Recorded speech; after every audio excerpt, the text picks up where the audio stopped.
Hello everyone. स्वागत है आप सभी का यूट्यूब चैनल पर।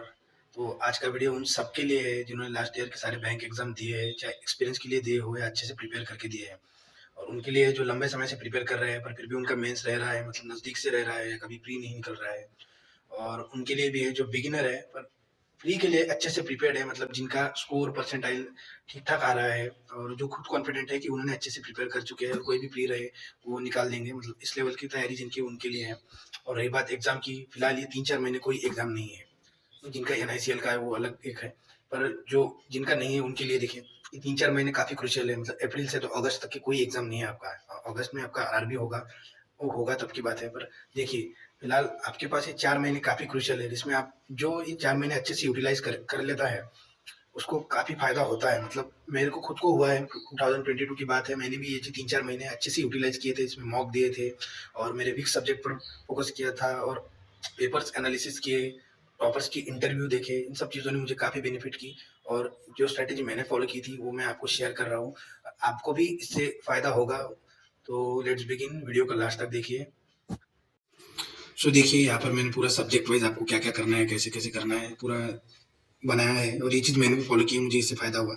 और नीचे में मॉक्स का भी है, इसमें आपको मॉक्स कैसे लगाने हैं, 2-3 महीने में कैसे यूटिलाइज़ करना है, पूरा डिस्कशन लास्ट तक देखिए। देखिए तीनों में एक चीज़ कॉमन है, memory based paper analysis, memory based paper analysis. इससे ये होगा कि आपको पेपर लेवल पता चलेगा, क्या-क्या चेंजेस हो रहे हैं हर साल के एग्ज़ाम के लेवल में, डिफ़िकल्टी लेवल में, और क्या-क्या क्वेश्चन रिपीट हो रहे हैं, किस टाइप के क्वेश्चन रिपीट हो रहे हैं, ये चीज़ आपको क्लियर हो जाएँगी।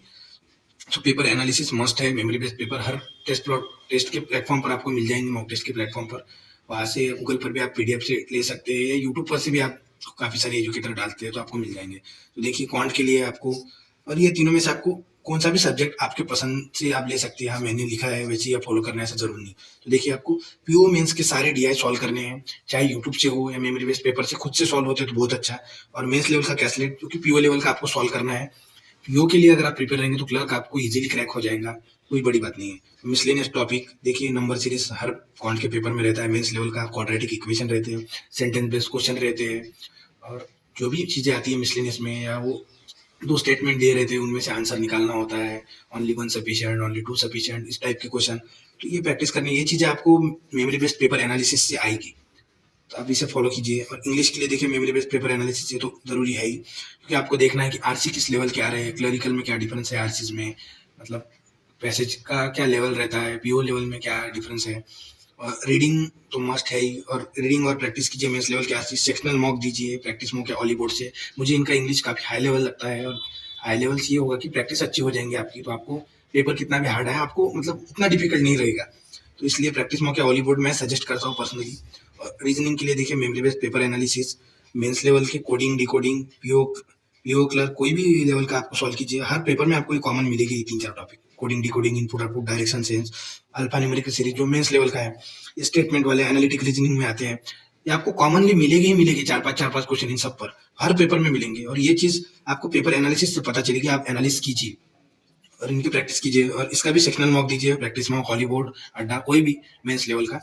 और देखिए मॉक के लिए आपको ये 3-4 महीने में ऐसे शेड्यूल करना है कि जिसमें 2 से 3 क्लर्क के मेंस मॉक एक प्रॉपर शेड्यूल और टाइमिंग के साथ और एनालिसिस के साथ 1 महीने में सॉल्व कर पा रहे हैं, पूरे उनके सॉल्यूशन बना रहे हैं और फुल लेंथ दे रहे हैं और कुछ प्रैक्टिस कर रहे हैं। और क्लर्क मेंस के बाद या तो आप अल्टरनेटली एक पीओ का, एक क्लर्क का मेंस का मॉक दे सकते हैं एक हफ्ते में, और या तो फिर पूरे पहले क्लर्क के दीजिए, जिससे आपको कॉन्फिडेंस बिल्ड होगा। क्लर्क इसलिए ताकि आपका कॉन्फिडेंस बिल्ड होना चाहिए। उसके बाद पीओ के फुल फुल मेंस लेवल के मॉक दीजिए, फुल लेंथ वाले दीजिए, शेड्यूल और टाइमिंग के साथ। 3 घंटे बैठने का आदत लगाइए।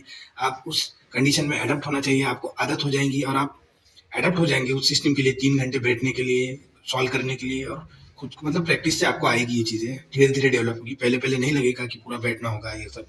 और मॉक एनालिसिस कीजिए डिटेल। और मॉक एनालिसिस में आप स्कोर पर मत जाइए, आप चेक कीजिए रैंक और परसेंटाइल, आपका रैंक कितना है और परसेंटाइल कितना अच्छा है, कि मतलब आप बाकी कितने जनों से आगे हो, ये मुद्दा है। स्कोर भले 10 भी आए तो चलेगा, पर आपको परसेंटाइल अच्छा रखना है, 70-80 के अबोव रखना है, हर बार ट्राई कीजिए। और प्रैक्टिस के लिए मतलब काफ़ी लोगों को लगता है कि उनका मतलब मेंस की प्रैक्टिस कर रहे हैं तो प्री का कहीं छूट तो नहीं जाएगा, स्पीड तो कम नहीं हो जाएगी। ऐसा नहीं होगा अगर आपने अच्छी प्रैक्टिस की है तो। 2-3 प्री लेवल की 1 महीने में पीओ के मॉक दीजिए फुल लेंथ के, जिससे आपको कॉन्फिडेंस वैसे के वैसे रहेगा और स्पीड भी मेंटेन रहेगी, आप टच में रहोगे प्री लेवल के। तो इस वीडियो में इतना ही। थैंक यू, और फॉलो कीजिए।